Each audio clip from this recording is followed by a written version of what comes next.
मैं भारत को भारतीयता की मान्यता के आधार पर फिर से खड़ा करना चाहता हूं, उस काम में लगा हूं। दूसरा पित्त का हिस्सा बहुत क्लियर है, एकदम स्ट्रेट फॉरवर्ड है कि घी ज्यादा खाएंगे पित्त आपका हमेशा सम रहेगा। और ज्यादा घी खाने का जो समय है वो बारिश के दिनों में और ये जो गर्मी के दिन होते हैं ना, उस समय घी ज्यादा खाइए ताकि पित्त को कंट्रोल करके रखे। और वात के लिए मैं पहले ही बता चुका हूं, शुद्ध पित्त। अभी ये जितनी बात है आप सोचो कितनी सरल है, बस हमें अपनी जीवन शैली में थोड़ा बदलाव करना है। जीवन शैली में बदलाव से पहले मन में संकल्प लेना है कि जी हम तो ऐसे ही चलेंगे, दुनिया जिधर जाए जाए हमें उससे मतलब नहीं, हम तो ऐसे चलेंगे। तो ये तीन चीजें अगर आपने देख ली तो बहुत अच्छा है।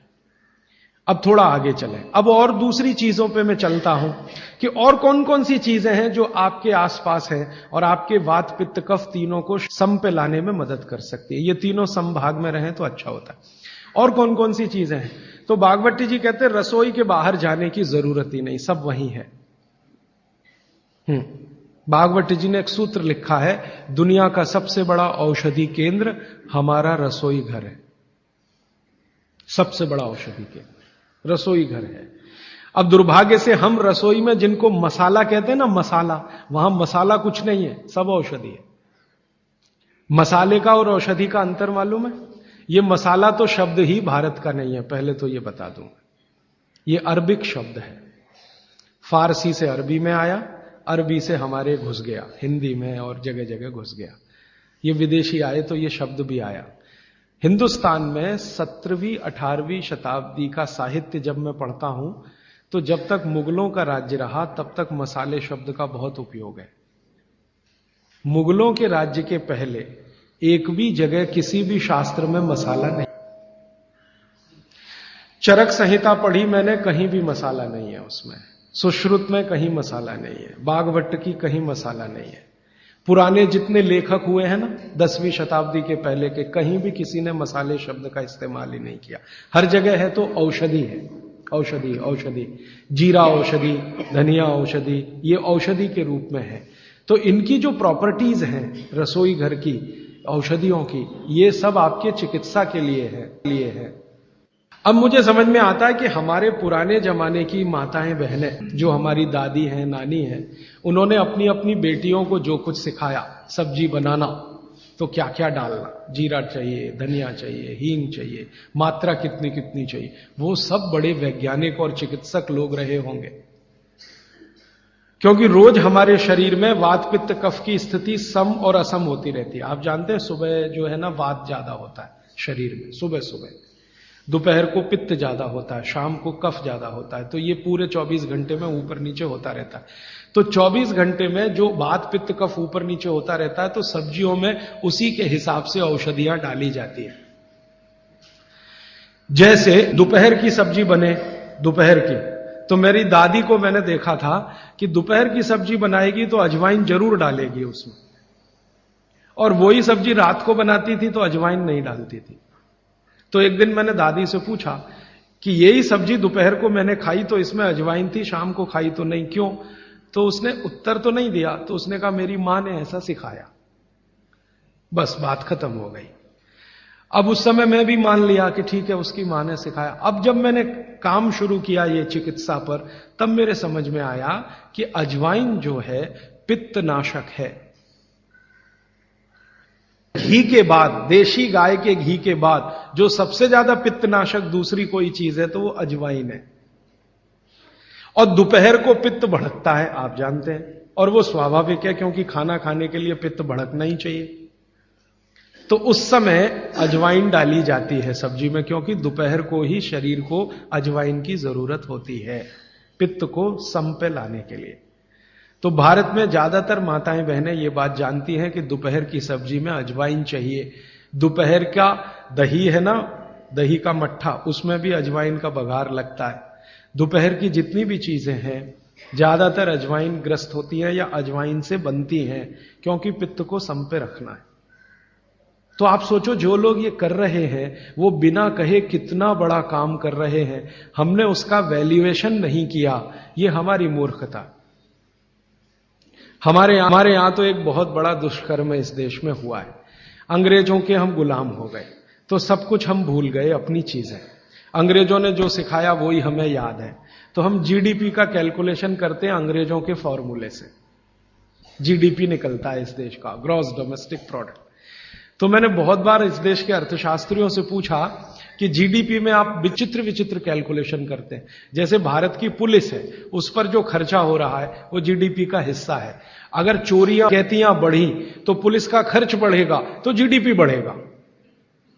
और प्रधानमंत्री छाती ठोक के कहेगा मेरे जमाने में जीडीपी 10% से ऊपर बढ़ गया। सो व्हाट, पुलिस का खर्च बढ़ गया, माने चोरियां बढ़ गई, डकैतियां बढ़ गई, अत्याचार बढ़ गए, अनाचार बढ़ गए, तो जीडीपी बढ़ गया, तो क्या बड़ी बात है। तो हमारे जो जीडीपी के कैलकुलेशन है बड़े विचित्र हैं। इसमें चोरी हो, डकैती हो, लूट मारी हो तो जीडीपी बढ़ेगा, लेकिन माताएं बहनें घर में जो करती रहती हैं वो जीडीपी में है ही नहीं, कैलकुलेशन ही नहीं है उसका। भारत सरकार कोई कैलकुलेशन नहीं करती कि किसी माँ ने 1 किलो पापड़ बना दिए तो जीडीपी बढ़ा कि नहीं, तो कहते हैं जी मालूम नहीं बढ़ा कि नहीं बढ़ा, क्योंकि कैलकुलेशन नहीं है। किसी माँ ने दाल की बड़ी बना दी, 5 किलो दाल की, तो जीडीपी बढ़ा कि नहीं बढ़ा। आपका मन क्या कहता है, बुद्धि क्या कहती है, बढ़ा कि नहीं बढ़ा। किसी ने बड़ी बना दी, किसी ने पापड़ बना दिए, किसी ने कुछ बना दिया, किसी ने गोंद के लड्डू बना दिए, किसी ने मावे का कुछ बना दिया, तो जीडीपी तो बढ़ ही रहा है, लेकिन हम कैलकुलेट नहीं कर रहे हैं उसको, क्योंकि अंग्रेजों के यहां महिलाओं का किया हुआ काम महत्व का नहीं माना जाता। अंग्रेजों के यहां ये जो अंग्रेज जात है ना दुनिया में, ये महिलाओं के किए हुए काम को काम ही नहीं मानती। आपको मालूम है 2000 साल यूरोप में महिलाओं को पुरुषों से हमेशा कम वेतन मिलता रहा, और आज भी है ये कई देशों में। वो मानते ही नहीं कि इनका कोई काम है। क्यों? वो महिलाओं में आत्मा नहीं मानते। हां, यूरोप का सबसे बड़ा दार्शनिक है प्लेटो, वो कहता है कि स्त्रियों में आत्मा ही नहीं होती, आत्मा सिर्फ पुरुषों में होती है। तो स्त्री जो करे वो बेकार है, पुरुष जो करे वो ही अच्छा है। तो उनके यहां से ये कैलकुलेशन हमारे यहां आ गया कि स्त्री कुछ भी करे तो काम ही का नहीं।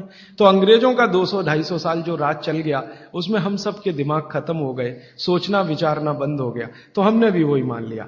मैं अब इसको बदलना चाहता हूं और मैं ये समझना चाहता हूं और समझाना चाहता हूं कि स्त्रियां जो कर रही हैं वो किसी डॉक्टर से कम नहीं है। बस अंतर इतना है कि डॉक्टर को आप फीस देकर उससे एडवाइस ले रहे हैं, हमारी दादी नानी फोकट में वही एडवाइस दे रही है, धनिया खाओ, जीरा खाओ और ये अजवाइन खाओ, आपके पेट की गैस खत्म हो जाएगी। और ये 3500 साल से वैसे का वैसा ही है, अजवाइन खाओ तो गैस खत्म होती है। कभी भी आप करके देख लो। आप में से किसी को भी बहुत गैस बनती हो, पेट में एसिडिटी की तकलीफ हो, आज से शुरू कर दो। आप खाना खाया तो उसमें ध्यान रखो अजवाइन ज्यादा रहे, दाल में, सब्जी में, वगैरह वगैरह। और अगर नहीं कर पा रहे हैं तो खाना खत्म करते ही थोड़ी अजवाइन खा लो। अजवाइन ज्यादा तकलीफ ना कर दे, उसका बैलेंस है काले नमक के साथ, तो थोड़ा अजवाइन और काला नमक मिला के हर खाने के बाद खा के देख लो। 3 दिन में ना आपकी गैस बंद हो तो आप जो कहो मैं हारने को तैयार। ये गारंटी मैं नहीं दे रहा हूं, ये गारंटी अजवाइन दे रही है, मेरी गारंटी नहीं है, अजवाइन की गारंटी है। तो वो कहते हैं बागवट जी कि पित्त को सम रखने के लिए हमारे रसोई में घी के बाद जो दूसरी चीज है वो है अजवाइन। अब एक और बताता हूं, अपने स्वयं पाक घर में ऐसी ही एक बहुत अच्छी औषध है, उसका नाम है जीरा। जैसे हलद है वैसे ही एक है जीरा। जीरा बहुत अच्छी औषध है।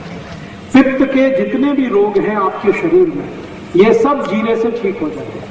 पित्त के रोग आप सब समझते हैं, पेट में गैस बनना, पेट में जलन होना, खट्टी खट्टी डकार आना, भोजन का पचन नहीं होना, इनडाइजेशन होना, वॉमिटिंग होना, बार बार उल्टी होना, वॉमिटिंग सेंसेशन होना, नौसिया होना, ये सब पित्त के रोग हैं। इन पित्त के रोगों की सबसे अच्छी औषध है, उसका नाम है जीरा। जीरे को ले लीजिए आधा चम्मच और आधा कप पानी ले लीजिए, उसमें मिला दीजिए, पानी को खूब गर्म कर लीजिए, पानी को फिर ठंडा कर लीजिए, ठंडा करके इस पानी को चाय की तरह से पी लीजिए और जो जीरा उसमें है उसको चबा के खा लीजिए। तो नियमित रूप से अगर सुबह सुबह आपने लेना शुरू किया तो ये जीरा पित्त के सभी रोगों को आपके शरीर से बिल्कुल दूर कर देगा। गैस बनना बंद हो जाएगी, खट्टी डकारें आना बंद हो जाएंगी, भोजन की जो अपच है वो ठीक हो जाएगी, वॉमिटिंग सेंसेशन बिल्कुल ठीक हो जाएगा, इंडाइजेशन बिल्कुल ठीक हो जाएगा। ये सब बीमारी पित्त से संबंधित जितनी भी हैं, जिनको भी कहते हैं ना पित्त बिगड़ गया है, पित्त बिगड़ गया, उन सबको बोलिए जीरा खाएं। एसिडिटी वही पित्त बिगड़ा, एसिडिटी भी पित्त की ही खराबी है। तो जीरा बहुत अच्छी औषध है। दोस्तों सबसे पहले तो चैनल सब्सक्राइब करें, फिर लाइक, कमेंट और शेयर करें, और हाँ, हमारा एंड्रॉयड ऐप डाउनलोड करना ना भूलें।